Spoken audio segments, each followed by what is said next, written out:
शनिवार शनिवार तो आप चोला चढ़ा रहे हैं, लेकिन राम रक्षा स्तोत्र का पाठ आप फिर नित्य करना है, वो डेली करना है। शुरू करते हुए सिर की तरफ जाना चाहिए, हाथ इस प्रकार से।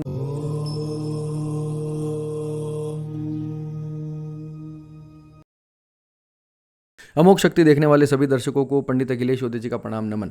मित्रों, हनुमान जी से संबंधित ये 5वां वीडियो है मेरे ख्याल से, उपायों से लेकर। तो एक और अद्भुत उपाय बताता हूँ आपको, जो हमारे गुरु महाराज ने बताया था। तांत्रिक उपाय है, कोई सात्विक आपकी कामना हो, किसी का बुरा न किया जा रहा हो, आपका कोई कठिन क्लेश हो जो न जा रहा हो, संकट हो, शत्रु पीड़ा हो, बहुत भयंकर आपके जीवन में परेशानियां चल रही हो, कोई किया कराया हो, कोई किसी का कुछ भी, मान लो कुछ बड़ा क्लेश चल रहा हो लाइफ में, तो बिल्कुल सिंपल सा प्रयोग बताता हूँ।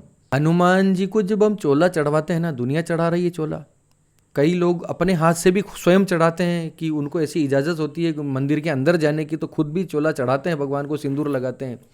तो जब चोला चढ़वाया जाए, चाहे आप चढ़वाओ, चाहे आप स्वयं चढ़ाओ, चाहे पुजारी जी से चढ़वाओ, सामग्री लेकर, जब आप कोई कठिन क्लेश में आप चोला चढ़वाते हैं, तो भगवान को पैरों से शुरू करते हुए सिर की तरफ जाना चाहिए, हाथ इस प्रकार से सिंदूर लगवाकर चोला चढ़वाओ।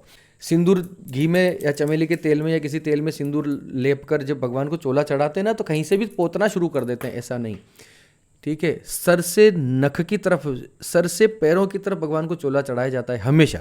लेकिन किसी बहुत कठिन क्लेश के अंदर, ये तांत्रिक उपाय है, किसी बहुत कठिन क्लेश के अंदर पाँव से लेके, ठाकुर जी के, भगवान के पाँव से लेकर हनुमान जी के सिर तक जो है वो हाथ जाते हैं वापस, इस प्रकार से चोला चढ़ता है, इस प्रकार से वो लेप किया जाता है। और माली पन्ना और जो भी उन पर श्रृंगार हो रहा है वो भी नीचे से ऊपर की तरफ, सर लास्ट में आता है, ये समझिए। इस प्रकार से आपको उल्टा चोला चढ़ाना है, और हर शनिवार को करो, जब तक कामना पूर्ण नहीं हो जाती तब तक करो। और पूरे भगवान के सामने नतमस्तक हो जाओ, कि रोते हुए नतमस्तक हो जाओ भगवान के सामने। राम रक्षा स्तोत्र का पाठ करो, श्री राम जय जय राम की माला करो, हनुमान चालीसा का पाठ करो जितना आप कर सकते हो, और कोई रामचरितमानस का पाठ आप कर सकते हो, जो भी आपको ठीक लगे, जैसा आपको ठीक लगे। नवन्न पारायण कर सकते हो तो 9 दिन रामचरितमानस का पाठ करो, 9 ही दिन इस प्रकार से उल्टा चोला चढ़ाओ, ठीक है। 10वें दिन हवन करा लो, और अपनी कामना पूर्ण होने पर आपको वापस जो है ना सीधा चोला चढ़ाना है। वापस जो है अंतिम दिन आपको, जब भी आपकी कामना पूर्ण हो जाए, शनिवार तो लगातार करना है, 9 दिन का भी मैंने बता दिया, कोई कन्फ्यूजन की आवश्यकता नहीं है। 9 दिन लगातार कर सकते हैं, नवान्न पारायण के साथ रामचरितमानस के, तब भी किया जा सकता है, नहीं कर सकते कोई बात नहीं। प्रत्येक शनिवार इस प्रकार से उल्टा चोला चढ़वा के आओ हनुमान जी को, ठीक है। थोड़ी तकलीफ हो सकती है, हनुमान जी को तो होगी क्योंकि उल्टी चीज़ें हैं, लेकिन इसलिए बोल रहा हूँ, रामचरितमानस का, श्री रामचंद्र जी का या राम रक्षा स्तोत्र का कोई ना कोई पाठ आप नित्य निरंतर, उस जब तक वो चले तब तक नित्य करें। नित्य का मतलब हर शनिवार नहीं, हर शनिवार तो आप चोला चढ़ा रहे हैं, लेकिन राम रक्षा स्तोत्र का पाठ आप फिर नित्य करना है, वो डेली करना है आपको, ठीक है।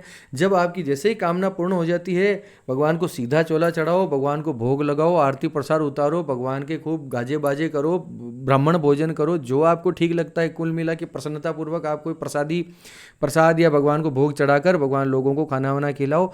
ये प्रयोग भी बहुत अद्भुत है। बात सिर्फ इतनी सी है कि उल्टा चोला चढ़ाना है, कार्य पूर्ण हो जाने पर सीधा कर देना है, बात इतनी सी, लेकिन पूरी ये सारी बातें करना ज़रूरी था, ठीक है। चलिए, आपको मेरे ख्याल से ये वीडियोस पसंद आ रहे हो तो शेयर करो सारे हिंदुओं में। ये मत सोचो कि उसको पता लग गया तो कहीं वो भी बलशाली ना हो जाए, ये इस तरह की सोच नहीं रखने का है।